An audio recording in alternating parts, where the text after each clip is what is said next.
हाँ, तो अब अपन बात कर रहे हैं मीनिंग ऑफ पार्टनरशिप की, मतलब साझेदारी का अर्थ।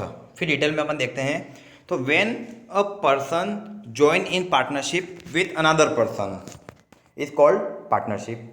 जब एक व्यक्ति किसी दूसरे व्यक्ति के साथ मिलकर व्यापार करना चाहेगा, बिजनेस करना चाहेगा, तो वो पार्टनरशिप कहलाएगी। मतलब कम से कम दो व्यक्ति होना जरूरी है। In relationship to partnership in our country, अगर हमारे भारत की बात की जाए तो according to section 4 of the act in partnership act 1932, ये पॉइंट याद रखना है। इंडिया में कौन सा एक्ट एप्लीकेबल है? तो पार्टनरशिप एक्ट 1932 याद रखिएगा सभी। Partnership act 1932। Okay, the partnership define is as below. तो पार्टनरशिप एक्ट 1932 सेक्शन 4 ने क्या डेफिनेशन दी है? तो वो डेफिनेशन है, partnership is a relationship between individuals who have become partner to share the profit of business whether the business is run by all or one partner on their behalf. ठीक है, in a partnership firm male and female and a minor can become a partner but insane bankrupt enemy of country cannot be made the partner in any partnership firm। समझ में आया ना आपको? ये definition जो मैंने आगे आपको डायग्राम में बताई गई थी, कौन सा वाला, ये पूरी definition Indian partnership act 1932 section 4 ने डिफाइन की है। अब अपन फिर बात कर रहे हैं। एक और बात आपने नोट की होगी क्या, कि पार्टनरशिप में मेल को भी बनाया जा सकता है, फीमेल को भी बनाया जा सकता है, माइनर को, मतलब महिला भी बन सकती है पार्टनर, पुरुष भी बन सकते हैं, और बच्चों को भी बनाया जा सकता है पार्टनर। लेकिन किसको नहीं बनाएंगे? तो इसमें लिखा हुआ इनसेन। इनसेन मतलब जिसमें सेंस ना हो। सेंस मतलब जिसको अपन बोलते हैं मेंटल, पागल बोलते हैं जिसको, उसको अपन पार्टनर नहीं बना सकते हैं, क्योंकि वो डिसीजन नहीं ले सकता है। बैंक करप्ट मतलब कि वो इंसान जिसको बैंक ने बैंक करप्ट या मतलब दिवालिया घोषित कर दिया हो। दिवालिया क्या होता है? जिसके पास कुछ भी ना बचा हो, उसको भी अपन पार्टनर नहीं बना सकते, बैंक करप्ट कहते हैं। And enemy of country, enemy of country मतलब भारत जो अपने देश का शत्रु देश हो कोई, या कोई ऐसा एनिमी हो, उसको भी हम अपनी पार्टनरशिप में पार्टनर नहीं बनाएंगे। ठीक है, आगे चलें। अब अपन बात करते हैं पार्टनरशिप की कैरेक्टरिस्टिक्स की, साझेदारी की विशेषताएं क्या होती है। तो सबसे पहले मैंने फोकस किया था कि कम से कम दो व्यक्ति या दो से ज़्यादा का होना है। तो ये सबसे पहली कैरेक्टरिस्टिक्स बनाएंगे, टू और मोर पर्सन्स, दो या दो से अधिक व्यक्ति। फिर दूसरी बात है एग्रीमेंट। एग्रीमेंट मतलब जो पार्टनर्स इकट्ठे हुए हैं, जो पार्टनरशिप बनाने वाले हैं, वो दो या दो से अधिक जितने भी हो, उनके बीच एक एग्रीमेंट हो। एग्रीमेंट मतलब समझौता। समझौता कैसा भी हो सकता है, वो आपको पता है, अनुबंध, या तो वो रिटर्न एग्रीमेंट करें या वो ओरल एग्रीमेंट करें, मतलब लिखित या मौखिक कैसा भी, बट समझौता जरूर करें, एग्रीमेंट जरूर करें। Third is business. पार्टनरशिप की थर्ड मोस्ट इंपॉर्टेंट कैरेक्टरिस्टिक्स है कि there must be a legal business between the partners. जितने भी पार्टनर्स हो उसके बीच में बिजनेस जरूर हो, व्यापार हो। ठीक है। मेंबरशिप मतलब होती है सदस्यता। सदस्यता मतलब every partner is the member of the firm, मतलब वो जो पार्टनर है वो फर्म का मेंबर जरूर होगा। और लास्ट है शेयरिंग ऑफ प्रॉफिट, मतलब उन सभी के बीच में शेयरिंग प्रॉफिट इज कंपलसरी। बिना शेयरिंग ऑफ प्रॉफिट के पार्टनर नहीं होते। मतलब 5 लोग एक साथ मिलकर काम कर रहे हैं, किसके लिए? डायरेक्टली और इनडायरेक्टली फॉर मनी। और मनी का अगर प्रॉफिट ही शेयर नहीं है तो फिर वो पार्टनरशिप नहीं कही जा सकती। ओके, तो अपन इन 5 कैरेक्टरिस्टिक्स को डिटेल में बात करते हैं। ओके स्टूडेंट्स, तो सबसे पहली कैरेक्टरिस्टिक थी टू और मोर पर्सन। तो the partnership will always be between at least 2 person who have contractual capacity. Contractual capacity मतलब उनमें कॉन्ट्रैक्ट करने की कैपेसिटी हो।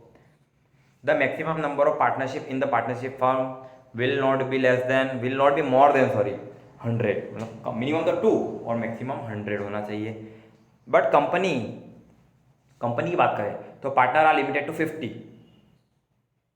हो सकते हैं कंपनी में।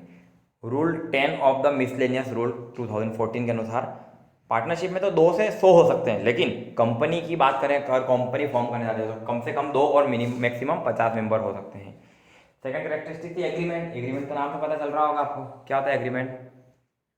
कॉन्ट्रैक्ट। जब भी अपन पार्टनर, मैं अकेला बिजनेस कर रहा हूँ तब तक तो ठीक है, जितना प्रॉफिट आ रहा मेरा, जितना लॉस हुआ मुझे। लेकिन मान लो मैं किसी पार्टनर को जोड़ रहा हूँ, तो ऐसी कंडीशन में क्या होगा कि अगर लॉस होता है तो सामने वाला पलट भी सकता है। तो उसके लिए अपन अपनी सेफ्टी के लिए एक एग्रीमेंट बनवा लेना चाहिए, जिसको अपन अनुबंध बोलते हैं। तो देयर मस्ट बी रिटर्न और oral agreement between the partners. According to section 5 of the Indian contract act, partnership is born by agreement not by any circumstances. मतलब पार्टनरशिप का जन्म ही एग्रीमेंट से होता है, ये बात फिक्स है, चाहे वो एग्रीमेंट ओरल हो या रिटर्न हो। लेकिन एक लीगल एविडेंस या प्रूफ की बात करें तो return agreement is useful, because आपके पास लिखा हुआ है, तो आप कोर्ट में भी प्रूफ कर सकते हैं कि हमारे पास एग्रीमेंट में ये बात लिखी हुई थी और सामने वाला पलट रहा है। अगर आपके पास ओरल एग्रीमेंट है तो आपके पास कोई प्रूफ ही नहीं। इसीलिए पहले के ज़माने में जब अपने बुजुर्ग पूर्वज हुआ करते थे, उन्होंने कहा एक बात स्पष्ट, अकाउंटिंग के लिए स्पष्ट बोला उन्होंने, क्या कि पहले लिख, क्या बोला, पहले लिख बाद में दे। समझ में आ रही बात? पहले ट्रांजैक्शन हो रही है उसको नोट करो, बाद में दे। अगर उसके बाद भी भूल पड़े तो उस कागज से ले। मतलब return agreement is the best, legal evidence का काम करेगा, इन शॉर्ट में बताना चाहूँ तो। आगे चलते हैं अपन। तीसरी है बिजनेस, मतलब उन पार्टनर्स के बीच में क्या है, लीगल बिजनेस होना चाहिए। It is very important to have a business between the partnership. The purpose of partnership should be make profit by doing legitimate business. Legal business मतलब the business should be operated by all or by all of them.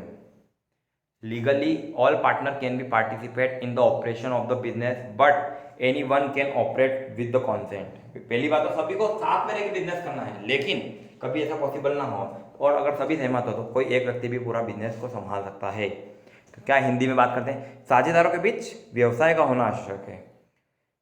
साझेदारी का उद्देश्य legal व्यवसाय करके लाभ कमाना होना चाहिए, प्रॉफिट अर्निंग होना चाहिए लीगल बिजनेस करके। ऐसा नहीं है कि 4 पार्टनर बन गए रात को चोरी करेंगे, वो लीगल बिजनेस नहीं है।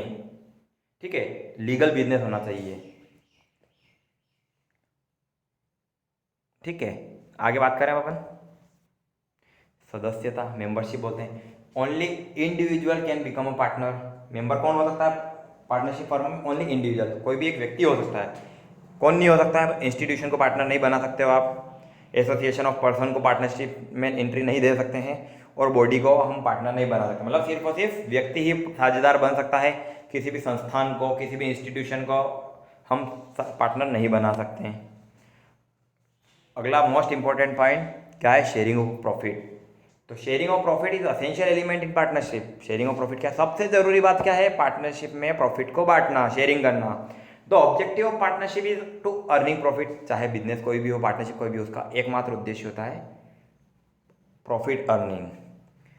अ charity can not partner, charity partnership नहीं होती। Partner must have a sharing in profit, minor does not have share in loss.